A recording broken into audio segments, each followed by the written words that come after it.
Malam itu, rasa malu terasa lebih tajam daripada mata keris yang menusuk daging. Agung Sedayu menundukkan kepalanya dalam-dalam, berharap tanah akan menelannya saat itu juga.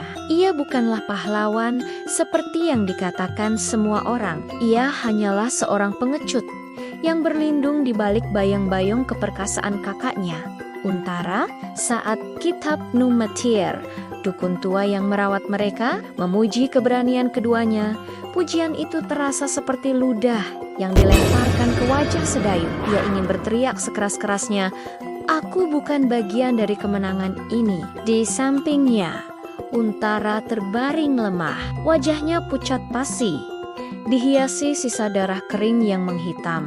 Mata kakaknya itu memancarkan cahaya aneh, dingin, dan penuh perhitungan. Sebuah perhitungan yang ternyata membawa malapetaka bagi Sedayu. "Sedayu?" bisik Untara, suaranya serak seperti gesekan pasir. "Kau harus pergi. Sekarang juga." Sedayu tersentak kaget. "Pergi? Kemana, Kakang?" Malam begitu gelap dan jalanan licin karena hujan. Bagaimana jika sisa musuh mereka, si Alapalep Jolotundo yang licik itu, menghadangnya di tengah jalan? Ketakutan itu begitu mencekik, mengubah dirinya menjadi anak kecil yang rapuh. Isak tangis pun pecah. Sedayu menangis, merengek, memohon agar tidak ditinggalkan sendirian di tengah teror yang baru saja mereka lalui bersama. Melihat adiknya yang begitu rapuh, wajah Untara berubah drastis. Topeng pahlawan yang tadi ia kenakan seolah runtuh, digantikan oleh ekspresi yang lebih mengerikan dari hantu manapun. Matanya memicing tajam, menatap Sedayu dengan tatapan membunuh. "Cukup, Spencer." Suara itu begitu keras, seolah memecahkan kesunyian gubuk sederhana itu dan menggetarkan dinding-dindingnya. "Kau benar-benar tidak lebih baik dari seekor anak anjing yang ketakutan. Dengarkan aku baik-baik, Agung Sedayu." Perlahan tapi pasti, tangan Untara bergerak, meraba hulu keris pusaka yang terselip di pinggangnya. Keris itu memancarkan aura dingin yang mematikan, membuat bulu kuduk Sedayu meremang. "Jika kau tidak pergi ke Sangkal Putung sekarang juga untuk mencari Paman Widura," desis Untara dengan suara berat, "aku bersumpah, aku sendiri yang akan membunuhmu dengan keris." Di sini, saat ini juga, ancaman itu bagaikan cermin, memantulkan teror baru yang jauh lebih besar dan lebih nyata di depan mata Sedayu. Kakaknya, pahlawannya, kini menjadi ancaman terbesarnya. "Aku lebih rela kau mati karena luka senjata dariku," lanjut Untara dengan nada menusuk, "daripada kau mati dicekik oleh Alapalep Jolotundo sambil menangis ketakutan seperti ini. Sekarang, pergi atau mati."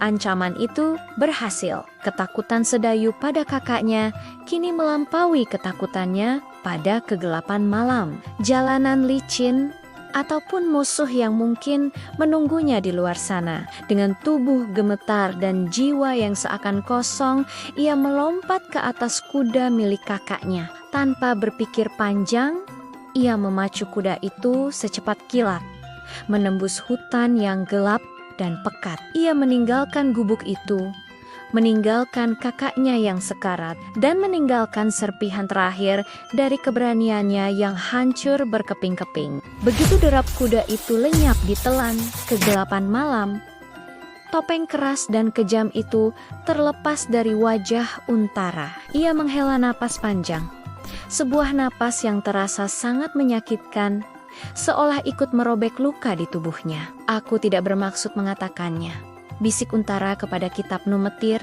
suaranya kembali lemah dan penuh duka. "Aku hanya perlu menanamkan rasa takut yang lebih besar di dalam hatinya, agar ia selamat." Namun, ketenangan itu tidak berlangsung lama. Tiba-tiba, pintu gubuk berderak kencang seolah dihantam badai. Tapi itu bukan badai, itu adalah suara derap kuda yang berhenti mendadak di halaman, diikuti bentakan kasar dan suara langkah-langkah kaki yang berat mendekat. Dukun, keluar kau, kami tahu kau menyembunyikan Untara di dalam. Alap-alap Jolotundo dan anak buahnya telah tiba. Kitab Numetir bergerak cepat. Tangannya yang tua tampak cekatan meskipun gemetar karena panik. Ia segera membantu Untara yang tubuhnya kini terasa seberat karung pasir untuk masuk ke dalam sebuah bakul besar yang biasa digunakan untuk menyimpan padi. Dengan tergesa sang dukun menimbun tubuh Untara dengan bular-bular padi kering, menciptakan peti mati sementara yang menyamarkan keberadaannya. Di balik timbunan padi yang menyesakkan, Untara berusaha keras mengatur napasnya yang tersengal. Jantungnya berdebar kencang, bukan lagi karena ketakutan, tetapi karena sisu-sise harapan yang semakin menipis. Ia bisa mendengar suara pintu didobrak paksa. Ia bisa mendengar suara dingin dan penuh ancaman dari Jolotundo. Kami datang untuk mengobati. Di mana Untara? Sebuah ironi yang kejam. Mengobati? Untara tahu betul arti kata mengobati bagi orang-orang seperti Jolotundo. Itu adalah cara licik mereka untuk mengatakan bahwa mereka akan mencabut nyawanya secara perlahan dan menyakitkan.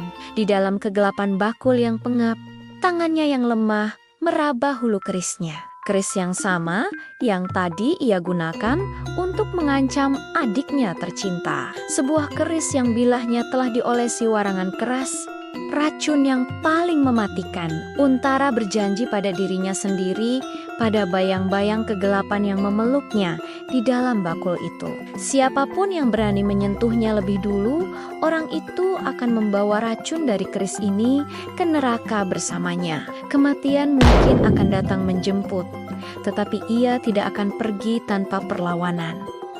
Ia tidak akan mati sia. Ketegangan menggantung di udara gubuk itu, terasa seberat bular-bular padi yang menimbun tubuhnya. Dengan kematian di satu tangan dan keris beracun di tangan yang lain, Untara menunggu.